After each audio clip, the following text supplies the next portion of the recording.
Perkenalkan teman-teman, nama saya Muhammad Syafri Yusuf dengan NIM 2020 1036 0311 239 dari Universitas Muhammadiyah Malang. Kali ini saya mau nge-vlog nih teman-teman tentang persampahan yang ada di kota ini, kota saya. Mau tahu kelanjutannya?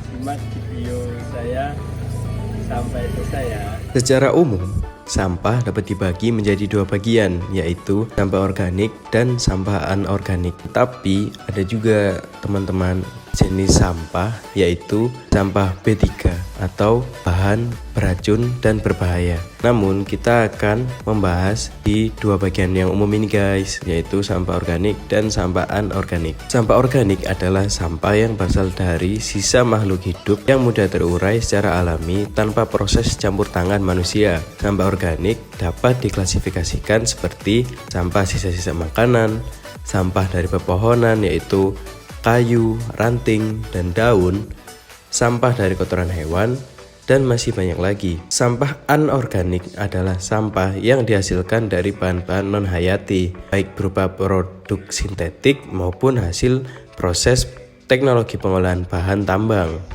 Sampah ini sudah tidak dipakai lagi dan sulit terurai. Contoh sampah anorganik seperti sampah plastik. Sebagai tambahan informasi juga nih guys, kalau di Indonesia alur distribusi sampah mulai dari terkecil sampai yang terbesar yaitu ada 3 bagian. Mulai dari yang terkecil yaitu masyarakat, lalu yang kedua yaitu TPS atau tempat pembuangan sementara, lalu yang paling terakhir yaitu TPA atau tempat pembuangan akhir.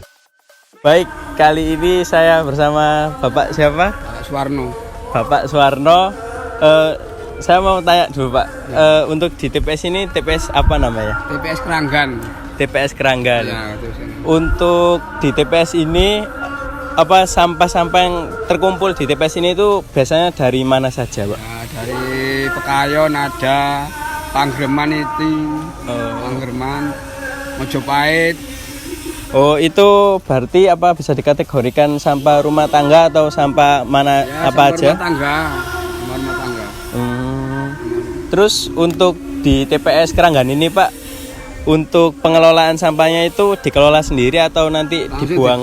Buang langsung ke TPA, pembuangan akhir. Oh, tempat pembuangan akhir. Iya, pembuangan akhir. Untuk tempat pembuangan akhirnya di mana Pak? Randegan. Di Randegan. Ya, TPA Oke. Randegan. Baik, terima kasih Pak ya. Ya, TPA. Ya. Amin tanya tembri kapan? Ya, baik, terima kasih Pak. Iya. Jadi teman-teman, kita sekarang berada di tempat pembuangan akhir atau TPA Randegan, Kota Mojokerto. Kita bisa lihat di sini teman-teman, sampah, tumpukan-tumpukan sampah banyak sekali. Meskipun pemerintah sudah mengelola sampah tersebut, yang namanya sampah nih setiap hari pasti bertambah banyak.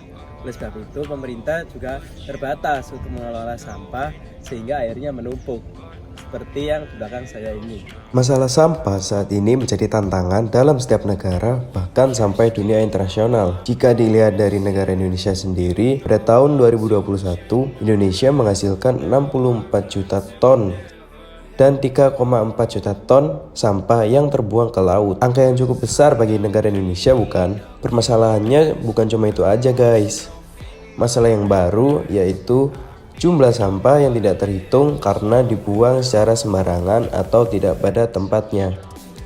Karena data dari Badan Pusat Statistik atau BPS adalah data yang diambil dari TPA di seluruh wilayah Indonesia. Sampah yang tidak terbuang pada tempatnya dapat kita lihat di banyak tempat seperti sungai, gorong-gorong, pinggir jalan, bahkan di gunung dan pantai. Hal apa sih yang bisa kita lakukan untuk mengurangi pembuangan sampah yang dibuang secara sembarangan atau tidak pada tempatnya? Berikut adalah beberapa hal yang kita bisa lakukan. Pertama yaitu membuang sampah setelah kita menggunakan sesuatu.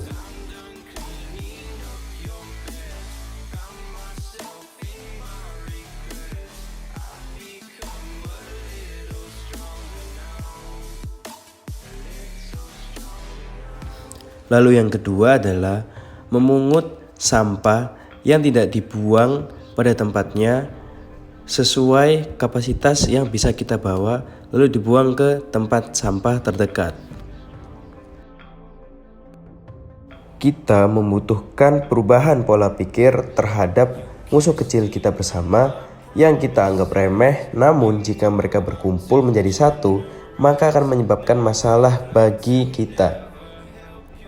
Sebagai warga negara Indonesia, kita harus membantu kinerja pemerintah yang secara sadar mengolah sampah-sampah yang ada di negara ini supaya bisa didaur ulang ataupun dimusnahkan dalam berbagai bentuk. Sudah saatnya kita untuk membuang sampah pada tempatnya dan membantu menyadarkan masyarakat yang masih nakal untuk membuang sampah pada tempatnya. Tidak ada kata terlambat untuk perubahan. Mari berubah menjadi lebih baik agar menciptakan Indonesia yang asri dan indah. Salam lestari. Untuk kelanjutan pembahasan mengenai sampah, nantikan video saya selanjutnya yang pastinya akan lebih mendalam dan menarik. Terima kasih sudah menonton video saya and see you next time. Bye bye.